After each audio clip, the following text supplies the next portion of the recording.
참으로 존귀하신 하나님, 오늘도 새날을 허락하여 주시고 우리가 주님의 말씀 앞에 설 수 있도록 은혜 주신 것 감사합니다. 하나님의 말씀 앞에 서 있습니다. 사순절을 보내면서 하나님의 말씀 앞에 우리를 조명하고 좀 더 우리의 체질이 예수님 닮아가는 체질 되어지기를 기도합니다. 존귀하신 예수님 이름으로 기도드립니다. 아멘. 하나님의 말씀 마태복음 22장 1절에서부터 14절까지 말씀입니다.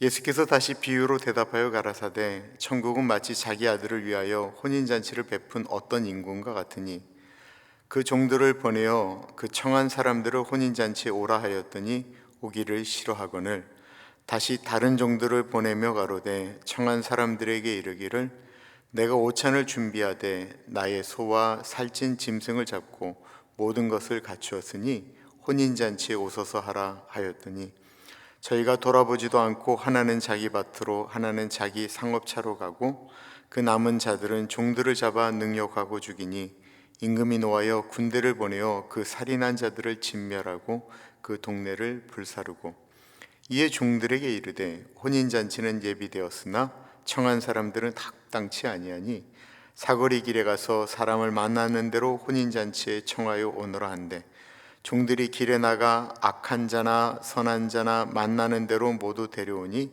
혼인자리에 손이 가득한지라. 임금이 손을 보러 들어올새 거기서 예복을 입지 않은 한 사람을 보고 가로되 친구여 어찌하여 예복을 입지 않고 여기 들어왔느냐 하니 저가 유구무원이거늘 임금이 사환들에게 말하되 그 수족을 결박하여 바깥 어두움에 내어 던지라. 거기서 슬피 울며 이를 갈미 있으리라 하니라. 청함을 받은 자는 많되 택함을 입은 자는 적으니라.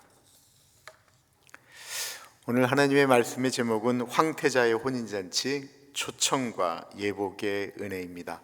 황태자의 혼인잔치, 초청과 예복의 은혜. 오늘 본문에서 예수님은 천국을 어디에 비유하고 계시나요? 바로 임금이 아들을 위해 베푼 혼인잔치다라는 것입니다. 잔치 쳐다보면 어떤 기분이 드세요? 흥겨움이죠. 즐거움이죠. 거기다가 먹을 것이 많다라는 것입니다. 초대받은 혼인잔치에 갔을 때는 우리는 걱정거리가 없습니다. 잔치를 준비하려고 하면 수고해야 되고 애써야 되고 끝나면 뒤치다거리 해야 되고 설거지 해야 되고 너무나도 많은 사람들이 준비하고 애를 쓰시죠. 교회에서 행사를 하면. 그런데 천국 잔치는 그럴 필요가 없습니다. 하나님이 다 준비하시고 예비하시고 모든 것을 완벽하게 준비해 놓으셨다라는 것입니다. 거기에는 아픔도 슬픔도 눈물도 없습니다. 오직 영원한 즐거움과 기쁨, 하나님과 더불어 하나님의 아들인 예수 그리스도와 더불어 함께하는 즐거운 축제가 있을 뿐입니다. 이것이 우리를 향한 하나님 아버지의 마음이죠. 우리가 죽는 건 슬픔이지만 죽어서 가는 천국은 잔치다라는 것입니다.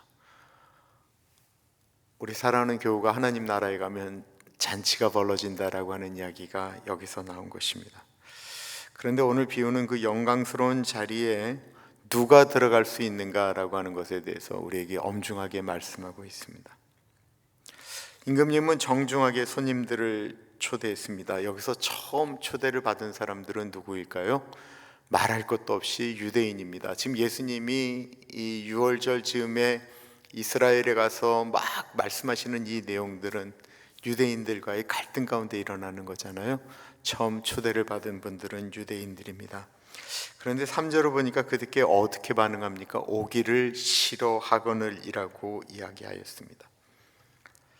임금은 포기하지 않고 다시 종들을 보내어 모든 음식을 갖추었으니 다른 건 다 필요 없고 몸만 오라고 간청을 합니다.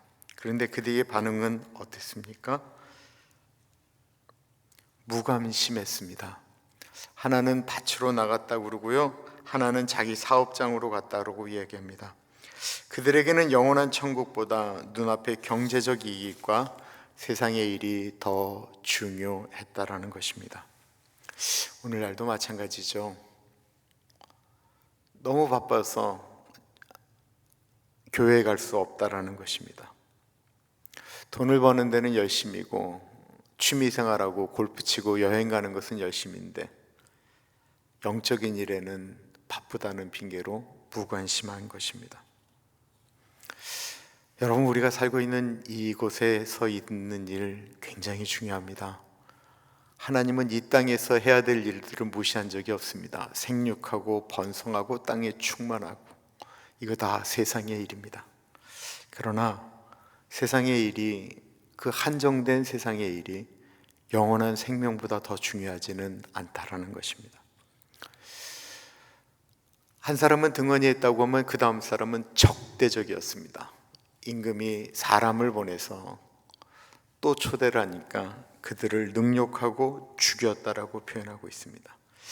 이들은 복음을 전하는 사람들을 도리어 귀찮게 여기고 핍박하는 것입니다.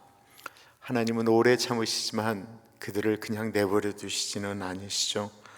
엄중한 심판이 있음을 성경은 경고하고 있습니다. 천국의 초대장은요, 돈이나 명예 이런 것들이 아닙니다. 돈으로도 못 가요, 하나님 나라. 힘으로도 못 가요, 하나님 나라. 거듭나야 가는 것, 예수 그리스도가 우리의 초대장입니다. 우리는 그 예수 그리스도를 받아들일 때 천국 잔치에 참여할 수 있는데, 다 거절당하자 임금님이 얘기합니다. 너희는 가서 사거리에 가서 닥치는 대로 만나는 사람들마다 다 데려오라고 이야기합니다. 여기에 소망이 있습니다. 사거리에 있는 사람들은 어떤 사람들입니까? 하루 종일 일이 없어서 힘들어하는 사람들. 사거리에 사람들이 요즘처럼 차가 오고 가는 곳이 아니잖아요. 사람들이 막 왔다 갔다 하는 곳에 가서 구걸하는 사람들, 소위 말하면 잔치에 초대받을 수 없는 사람들입니다. 이방인들입니다. 우리가 본래 그렇게 천국 잔치에 받을 만한 사람들이 아니었다라는 것이죠. 주님께서 일방적으로 우리들을 초청하셨다라는 것입니다. 종들이 나가서요, 그냥 닥치는 대로 사람들을 데리고 천국 잔치에 데려왔습니다. 잔치집이 어땠을까요? 금방 사람들로 가득 찼죠. 이것이 복음의 능력입니다. 과거가 어땠는지 묻지 않았습니다. 그들의 옷차림이 어땠는지 묻지 않았습니다. 그들의 신분도, 그들의 피부색도 보지 않았습니다. 오직 사거리에 가서 이 잔치 참여하라고 얘기하면 거기에 응답하는 사람들이 거기에 갈 수 있었습니다. 오늘 이 말씀은요, 저희가 농촌 전도로 갈 때 꼭 들었던 말씀입니다. 사람 가리지 말고 길거리에 나가서 아무나 데리고 교회로 모시고 와라.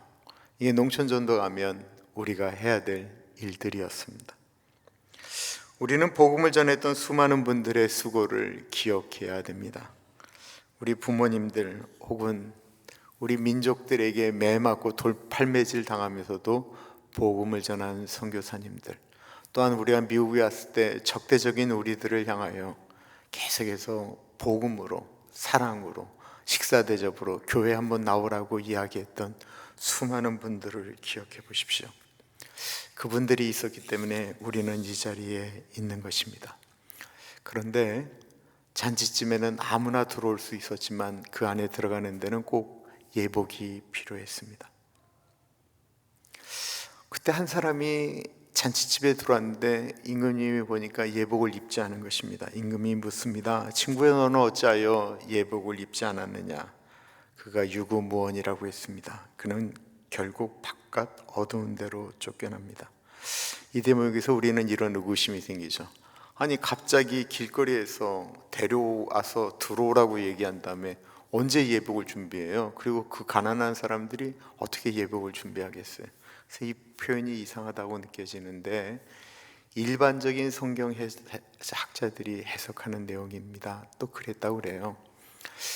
이렇게 그냥 일반적인 사람들을 초대할 때는 그 잔치집에 들어가는 입구에서 예복을 나눠 주었다고 합니다. 그럼 그 예복을 입고 들어오는데, 이 사람들 중에 예복을 안 입은 사람들은 어떤 사람들일까요? 내 옷이 더 괜찮다라는 거예요. 내 옷이 여기서 나눠주는 예복보다 훨씬 더 괜찮다라는 거예요. 그래서 난 이 옷 입고 가겠다라는 거예요. 어떤 사람들은 내가 귀찮게 왜 옷을 갈아입어? 그냥 이만하면 됐지 라고 이야기하면서 자기 생각대로 움직였다라는 것입니다. 여기서 예복은 무엇입니까? 예수 그리스도의 의의 옷을 의미하는 것이죠. 나의 공로나 나의 의라고 하는 옷을 벗어버리고 예수 그리스도의 십자가 보혈로 씻김 받은 의의 옷을 입으다라는 것입니다. 교회를 다니지만 여전히 자신의 의로 옷 입고 있는 사람, 그렇기 때문에 예배당에 와 있는데도 불구하고 예수 그리스도의 십자가 은혜의 옷을 입기보다는 나는 이 옷으로도 충분히 구원받을 수 있다라고 말하는 사람들, 그들은 천국잔치에 예복 없이 예복 입지 않고 들어온 손님들과 같습니다. 그러면 도덕적으로 살지 말라라는 것이냐? 아니요, 도덕적으로 살아야죠. 바르게 살아야죠. 정직하게 살아야죠. 이거는 우리가 마땅히 예수 믿는 사람이 이 땅에서 갖추어야 될 예수 그리스도의 옷입니다. 그러나 우리가 하나님 나라의 앞에 갔을 땐 우리의 공로나 의의를 가지고 천국에 들어가는 것이 아니죠. 대제사장들 바리새인들과 사도 바울의 차이점은 무엇이었습니까? 그들은 그만하면 자기들이 하나님 앞에 구원받을 만하다고 했고요, 사도 바울은 그렇게 열심히 주님의 일을 하면서도 나는 하나님의 은혜가 아니면 살 수 없는 자라고 고백했다라는 것입니다. 사순절에 한번 우리 자신을 솔직하게 주님 앞에 진짜 현미경처럼 우리 자신을 좀 돌아봅니다. 그럼 우리 안에 선한 것이 있나요? 그래서 우리는 예수 그리스도의 십자가 은혜가 아니고서는 살 수 없다라고 고백하는 것입니다. 말씀을 맺습니다. 14절은 예수님은 우리에게 말씀하십니다. 청함을 받은 자는 많되 택함을 입은 자는 적으니라. 이사야서에 있는 말씀처럼 교회 마당을 밟는 사람들은 엄청나게 많습니다. 그러나 진정으로 자신의 죄를 회개하고 하나님이 입혀주시는 예수 그리스도의 의의 옷을 입고 기쁨으로 천국 잔치에 참여하는 사람들은 생각보다 적을 수 있다라고 하는 경고입니다. 우리는 모두 사거리에서 하나님의 부르심을 받은 사람들입니다. 그 부르심에 바쁘다는 핑계로 거절하지 마십시오. 오늘 주님 앞에 회개해야 될 일이 있으면 오늘 회개하십시오. 주님을 다음에 만나야지 라고 말씀하지 마십시오. 나의 자격 없음을 하나님 앞에 내어놓고 주님이 거저주시는 주님의 의로운 옷을 입으십시오. 그리고 우리도 아직 길에서 방황하는 사람들을 향하여 사거리에서 강권에서 하나님의 전을 채웠던 그 의로운 종이 되어지기를 간절히 소원합니다. 우리 모두 천국 잔치가 열리던 그날에서 하나님 나라에서 한 명도 빠짐없이 다 만나는 기가 막힌 가나안 교우들이 되어지기를 간절히 축원합니다. 기도하겠습니다. 참으로 존귀하신 하나님, 오늘 황태자의 혼인잔치 비유를 통해 우리를 향한 하나님의 간절한 사랑과 초청을 깨닫게 하시니 감사합니다. 우리는 본래 사거리 길가에서 방황하며 잔치에 참여할 자격조차 없던 자들이었으나 하나님의 일방적인 은혜로 우리가 하나님의 백성이 되었음을 감사합니다. 세상의 바쁜 일과 마음의 완악함 때문에 예수님의 초청을 거절하지 않게 하시고 날마다 영원한 천국을 소망하며 살아가게 하옵소서. 무엇보다 우리 자신이 스스로 생각하는 의로운 옷을 벗어버리고 오직 예수 그리스도의 보혈로 씻긴 믿음의 예복을 입기를 소원합니다. 청함을 받은 자는 많되 택함을 입은 자는 적다라고 하신 말씀을 기억하며 어쩌면 껍데기뿐인 신앙생활이 벗어버리고 늘 진실한 마음으로 주님 앞에 십자가 앞에 서게 하여 주옵소서.